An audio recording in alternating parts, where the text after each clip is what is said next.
Olá pessoal aí de casa, olá Orlan, e o programa Culturação está começando. Olá Mari, está começando mais um Culturação, levando cultura, informação e muitas novidades para vocês. E uma dessas novidades, vocês assistirão a entrevista com Danilo Aveleda, ele que é ator e diretor. O Culturação acompanhou o curta-metragem Apneia, o melhor curta do Brasil, vencedor do Festival de Gramado. No decorrer, vocês assistirão também e conhecerão a oficina de arte relacional, promovida pela professora Júlia Souza. Além, é claro, dos nossos tradicionais quadros, Direito em Ação com o Diego Alberto. Fiquem ligados que o programa Culturação está começando.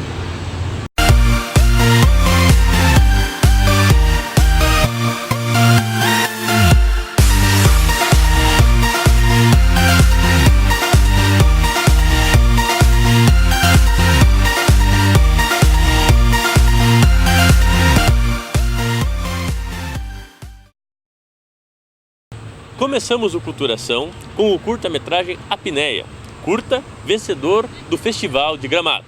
Os diretores estiveram em Ponta Grossa discutindo a temática do curta com a comunidade. Acompanhe. Ele me chamou.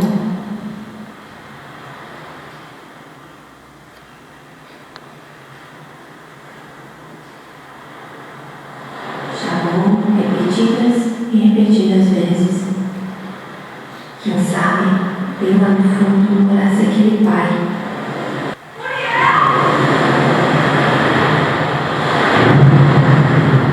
Mas lá dentro estava escuro demais.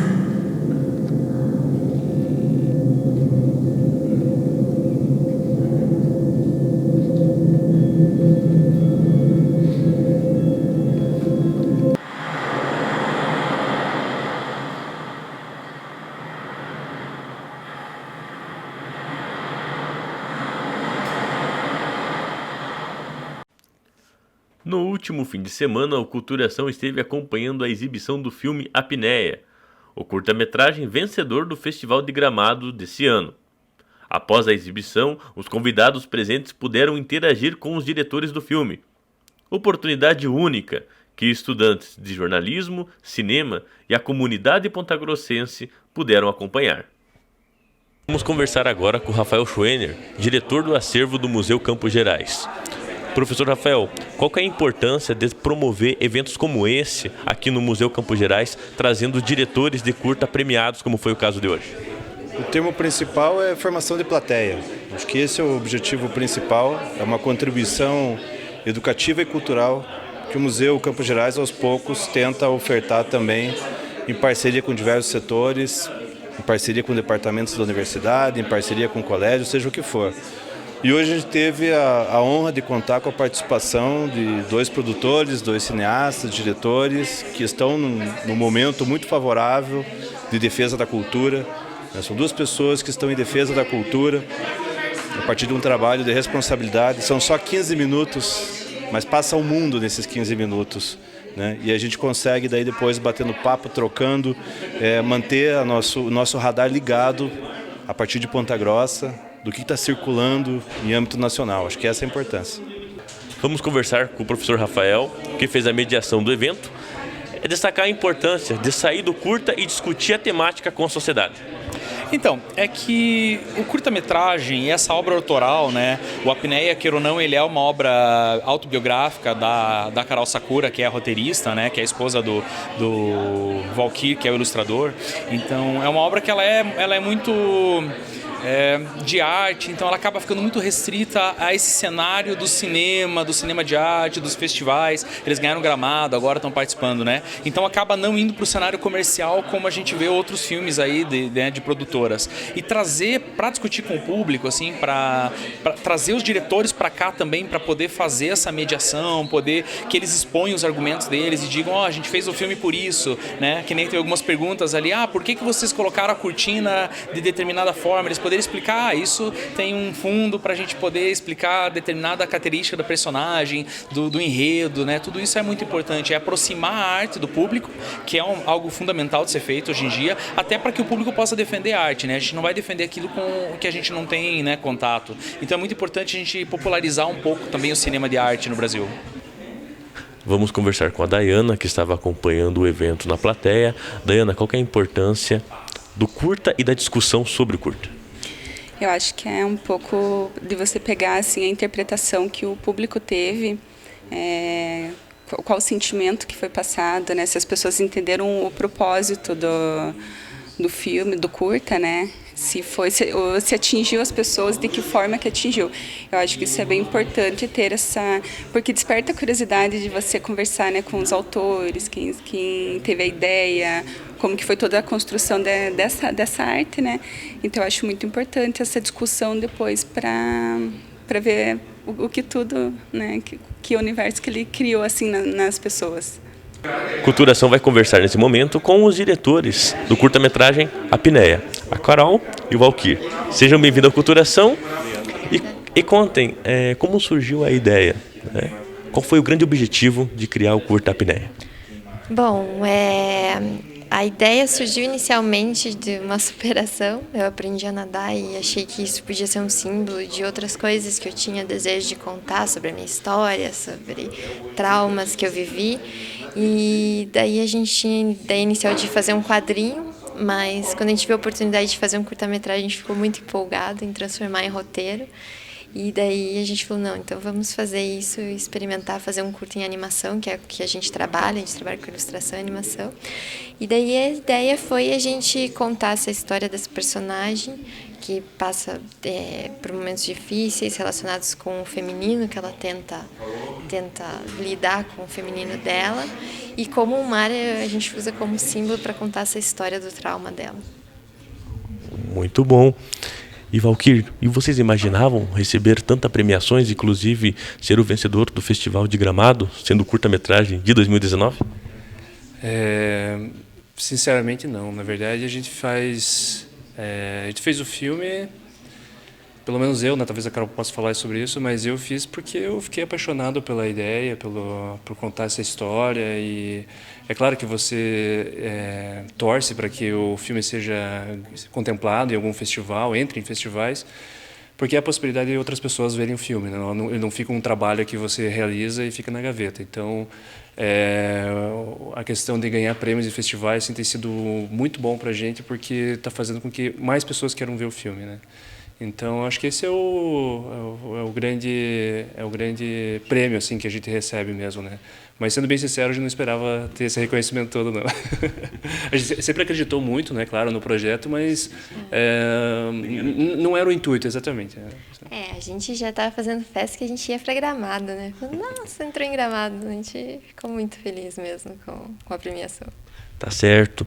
E vocês receberam incentivos públicos, privados para a criação do curta? O Apneia ele recebeu sim um financiamento público. Ele é um edital da Fundação Cultural de Curitiba, em parceria com o Fundo Setorial do Audiovisual, né, da Ancine. E o filme só foi realizado, só foi possível graças ao fomento que até então existia do audiovisual brasileiro, né? Então o Apneia só existe por conta desse edital. Ok. E qual que é o panorama geral que vocês fazem no cinema da cultura brasileira? Bom, né, a gente, como aconteceu lá em Gramado, a gente fez uma manifestação e foi... teve muitos problemas com isso. A gente viu o problema que a gente está vivendo do audiovisual, que a gente tem uma produção incrível, filmes maravilhosos. Nunca o audiovisual teve num momento tão maravilhoso, e a gente vê que as condições para que eles se realizem estão sendo minadas, né? Então, estão tentando tirar as oportunidades. Então, a gente não quer desistir de fazer, a gente quer fazer de qualquer jeito, quer continuar trabalhando, mas a gente anda desanimado com as possibilidades de realizar, né? Então, a gente está temeroso com o futuro da arte no Brasil no momento, infelizmente. A gente está num momento que, na verdade, é de resistência, né? Então, ações como essa daqui, a gente até queria agradecer ao convite do pessoal do museu, do Rafa e tal, porque a gente precisa mais desse tipo de coisa. A gente estava conversando aqui no debate sobre a ocupação dos espaços públicos, né? Isso aqui é uma coisa muito importante que a gente precisa fazer. A gente tem que falar que a gente está vivendo um momento muito ruim, assim, difícil em termos das políticas públicas sociais com relação à arte, né? O artista hoje ele está sendo minado, sendo taxado, censurado, né? Isso tem que ser dito também. Isso tá muito claro, assim, né, que está acontecendo, principalmente quem faz arte hoje no Brasil está sentindo muito isso na pele, né? Então, o filme Apneia não aconteceria realmente num cenário atual, né? Ele foi feito um ano antes desse cenário estar sendo construído no Brasil, né? Então, mas é um movimento de resistência que a gente tem que continuar fazendo, né? Esse é o tom de todo mundo que faz arte no Brasil, é resistir mesmo. E agora vamos para um rápido intervalo, voltamos já.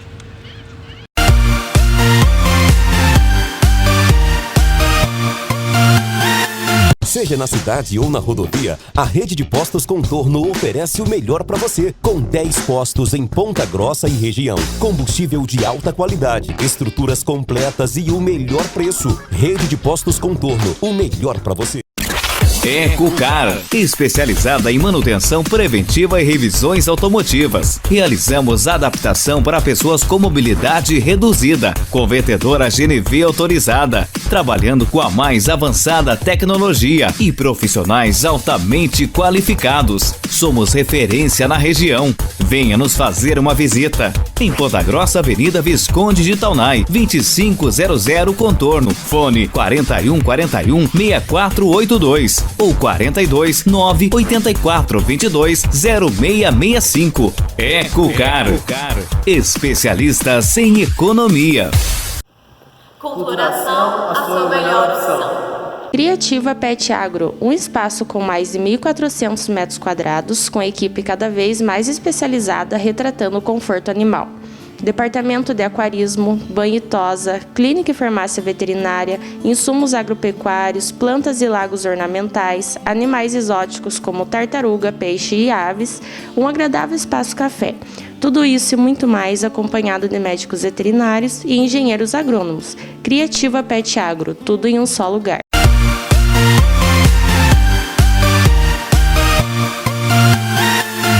Estamos de volta e agora vocês vão acompanhar que o programa Culturação esteve no Cine Teatro Ópera, conversando com o ator Danilo Aveleda. Acompanhe. E o Culturação está hoje em frente ao Cine Teatro Ópera para conversar com o ator, diretor, dramaturgo e cenógrafo Danilo Aveleda. Danilo, seja bem-vindo à Culturação. Obrigado pela oportunidade de conversar com os telespectadores desse programa. E dizer a minha satisfação de estar novamente em Ponta Grossa. Já trabalhei muitas vezes aqui em Ponta Grossa, já participei em inúmeros espetáculos. E estar aqui novamente realmente é uma felicidade, uma satisfação. Tá certo, Danilo, a satisfação é nossa, é toda do Culturação. Danilo, 60 anos de carreira, certo? Desde pequeno você já pensava em ser ator ou desenvolveu ao longo da vida, e como foi esse início de carreira como ator? Bem, na verdade acontece o seguinte, eu sempre gostei de teatro, sempre gostei desde pequeno, me lembro assim vagamente, mas lembro que o meu pai fazia teatro amador e meus tios também. E eu sempre ia assistir os espetáculos deles, para mim era a maior festa, não entendia nada, mas eu adorava assistir aqueles espetáculos. E aí foi desenvolvendo um gosto muito grande pelo teatro, até que montaram uma peça infantil uma vez, eu tinha o quê? Devia ter uns 13, 14 anos, chamava-se Aladim e a Lâmpada Mágica. Acho que todo mundo deve saber, conhecer essa história. E o que aconteceu então? Eu fui convidado para fazer o Aladim. Bom, aí a coisa começou. Depois me afastei do teatro por várias razões. Eu fui trabalhar, estudar, fui militar, fiquei 4 anos dentro de um quartel e até que um dia eu resolvi sair do exército. Eu não quis mais ser militar. E fui, adivinha ser o quê? Eu fui ser ator. Meu pai quarteirou no tráfico de caspa. Ah, sim. Então foi aí que iniciou a carreira, então, e desenvolveu essa habilidade. E como está a sua carreira atualmente, Danilo? Bem, fazer teatro no Brasil nunca foi fácil, mas agora está se tornando cada dia mais difícil. Não quero aqui enumerar os motivos, mas existem vários. Inclusive em relação à política, por causa da política, corte nas áreas de cultura, corte nas áreas de educação. Então fica mais difícil. Quando eu comecei a fazer teatro como profissional, eu fiz muita televisão também, fiz cinema, fiz várias outras coisas, paralelamente, fiz rádio, teatro. Mas aí surgiu os editais, que te dão uma grana para você poder montar os seus espetáculos, você faz esse espetáculo, depois presta contas dessa grana, enfim, isso facilita que você faz os espetáculos, leva os espetáculos para as mais diversas áreas, inclusive para pessoas menos favorecidas, enfim, você consegue divulgar a cultura com muito mais facilidade e condições econômicas para tal. E com o corte desses editais, as coisas se tornaram muito difíceis. Estou vindo a Ponta Grossa, por exemplo, com o apoio da Prefeitura Municipal, do Departamento de Cultura, da Fundação Cultural, que está me dando o apoio logístico, digamos, hospedagem, alimentação, etc. Mas estou arriscando bilheteria. Claro, antigamente a gente fazia bilheteria, mas antigamente não tinha televisão, cinema, internet, etc. Então você tinha praticamente só o teatro e o cinema. E agora a coisa ficou mais difícil. Mas enfim, é uma questão de a gente tem que resistir. Ou você para de fazer teatro definitivamente. Eu não pretendo parar tão cedo, embora eu esteja com 80 anos de idade. Inclusive, essa é uma curiosidade. Como você faz para manter essa energia, essa disposição? Afinal, são 80 anos de idade, 60 anos de carreira, né? Qual que é a dica? Bem, eu diria para você o seguinte: primeiro que eu não fumo e não bebo. Outra coisa também, o bom humor. Eu sou uma pessoa muito bem-humorada, sempre dando risada, sempre fazendo piada de tudo. E acredito que seja isso também. E também é o seguinte: exercício físico. Eu corro, eu ando, eu nado 3.000 metros por semana, uma média de 1.000 metros por vez. Então eu acredito que tudo isso me dá essa energia, me dá essa força. Além do mais, a vontade, o amor pela carreira, pelo teatro. Eu deixei coisas muito importantes na minha vida para fazer teatro. Então, se eu fiz isso, se eu deixei de coisas importantes na minha vida para fazer teatro, evidentemente é porque eu tenho muito amor, muito carinho para o teatro. Eu posso dizer, sem me errar, que o teatro me salvou. E agora, sobre o monólogo que você veio apresentar aqui em Ponta Grossa, Diário de um Louco. Conta um pouco mais para nós sobre esse monólogo. Já faz alguns anos que está na estrada, né? Não, só 40 anos que faz. Eu comecei a fazer esse monólogo em 1971. Eu comecei a fazer teatro em 1960, 61 mais ou menos. E eu estava fazendo o curso permanente de teatro no Teatro Guaíra. Acho que foi uma das primeiras turmas. E nós fomos convidados para assistir a peça O Diário de um Louco, que era feita pelo Rubens Correia, que foi o criador do papel no Brasil. E eu fui assistir a peça. Sentei na primeira fila. O espetáculo foi tão maravilhoso, tão emocionante, que no final do espetáculo eu estava completamente tomado pelo espetáculo. E o que eu fiz? Eu, sem perceber, eu subi no palco e abracei o ator. E prometi a mim mesmo que um dia eu faria essa peça. Bom, eu posso contar assim, uma síntese do que se trata o Diário de um Louco. É um funcionário público, uma pessoa bastante humilde, que trabalha numa repartição pública. E isso no tempo essa peça foi escrita em 1830. Foi escrita, é de um autor russo, Nikolai Gogol. E a peça conta a história desse funcionário público, que é uma pessoa muito humilhada, muito desvalorizada pelos seus... Na época dos czares, na Rússia, imagine. Ele era um pobre coitado, entende? E ele se revolta com a situação. Ele é uma pessoa que, apesar de ser uma pessoa que não tem posses, mas ele não é uma pessoa ignorante, é uma pessoa sábia, uma pessoa que tem cultura, uma pessoa que sabe instrução. E ele mora num porão. Quer dizer, é uma pessoa assim, bastante sem condições mesmo, né? E isso faz com que ele se revolte, mas ele acaba enlouquecendo. Então ele mistura tudo. De repente ele acha que ele é o rei da Espanha, de repente ele acha que a filha do diretor da repartição da Gavara está apaixonada por ele, se apaixona por ela. Depois ele começa a falar com um cachorro. Muito louco, muito interessante a peça. Ela é uma tragicomédia, ela é engraçada, mas tem tragédia. É uma coisa que pega as pessoas, aquele sofrimento, aquela angústia dele. E esse é o Diário de um Louco. Aí então, tem previsão para voltar para Ponta Grossa para apresentar essa peça novamente?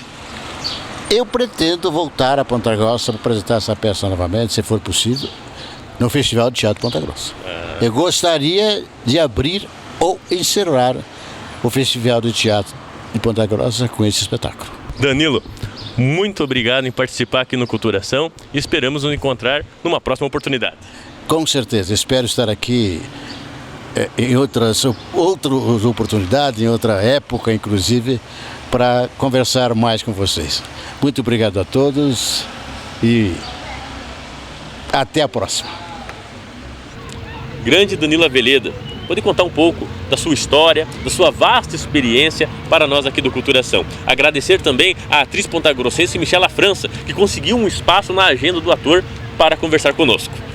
Dando continuidade ao programa, hora de conferir a oficina de arte relacional da professora e artista Júlia Souza. Confira. Hoje o Culturação está no Centro de Cultura para conversar com a professora e a artista Júlia Souza, que estará promovendo a oficina de arte relacional. Júlia, seja bem-vinda ao Culturação e conte como surgiu a ideia da oficina. Boa tarde, muito obrigada pelo convite. A ideia da oficina surgiu primeiramente a partir da proposta do edital da Fundação de Cultura. A partir disso eu uni a uma proposta metodológica que eu venho desenvolvendo e que visa relacionar a estética de Nicolas Borriat, a estética relacional de Nicolas Borriat, com uma proposta didática. Assim, a arte entra enquanto forma de socialização através de criações coletivas. Tá certo. E as pessoas que se inscreverem e participarem da oficina, o que elas vão deparar? Vão se deparar com diferentes técnicas, todas trabalhadas no contexto da arte contemporânea. A gente vai começar com pintura em tela, trabalhar cerâmica, pintura em madeira, pintura em tecido também. E cada aula trará uma forma de expressão na arte de uma maneira diferente. E a oficina será 100% gratuita, é isso? Como faz para a galera se inscrever? É isso mesmo, é 100% gratuita e para se inscrever pode acessar o formulário do Google ou entrar em contato comigo através do meu e-mail ou até mesmo vir aqui até o Centro de Cultura. Qual é seu e-mail? Vai estar aparecendo o GC, mas poderia reforçar? spjuliaps@gmail.com. Caso venha aqui no Centro de Cultura, é no setor de artes visuais, que fica lá embaixo, preferencialmente pela manhã. Tá certo. E quais serão os dias da realização da oficina e os horários? Serão as segundas-feiras, a partir do dia 14 de outubro até a primeira semana de novembro, e das 9 ao meio-dia. Serão quantos encontros? 4 encontros. Então serão 4 segundas-feiras, da 9 ao meio-dia. No final das oficinas, nós, com os resultados, faremos uma exposição que também acontecerá aqui no Centro de Cultura. Ah, bacana. A Culturação vai estar junto acompanhando, então. Faço convite para o pessoal de casa, então, a participar e se inscreverem da oficina. O convite está aberto a todos que quiserem participar. As oficinas serão muito legais e eu conto com a presença de vocês. Vocês ficarão agora com o quadro Direito em Ação com o Dr. Diego Alberto. Confiram aí. Olá, telespectadores do Culturação, como vai? Mais uma vez, eu, Dr. Diego Alberto, trago breves e rápidas informações importantes sobre o direito consumidor. Muito bem, sabe-se que está chegando o período de férias, muitos irão viajar e a grande maioria usufrui de serviços de telefonia, internet e TV a cabo. Talvez você não saiba, mas você pode pedir a solicitação de suspensão desse serviço no período de 30 dias, no máximo a 120 dias. Desde que você esteja quite com todas as parcelas desse serviço, você solicita a suspensão desse serviço, não precisando pagar durante o período que você está viajando, sem utilizar o serviço de internet via cabo ou telefonia. Só não esqueça, você precisa estar quite com todas as parcelas do serviço contratado. Você pode suspender a cada 12 meses. Bom, por hoje é isso e te espero numa próxima. Obrigado. E o Culturação está acabando, Mari. Exatamente, mas prometemos semana que vem, toda terça-feira, às 19 horas, aqui na TVE, trazendo mais cultura e informação para a sua televisão. Não esqueçam de nos acompanhar também nas redes sociais, Facebook, Instagram e também pelo YouTube. Culturação, a sua melhor opção.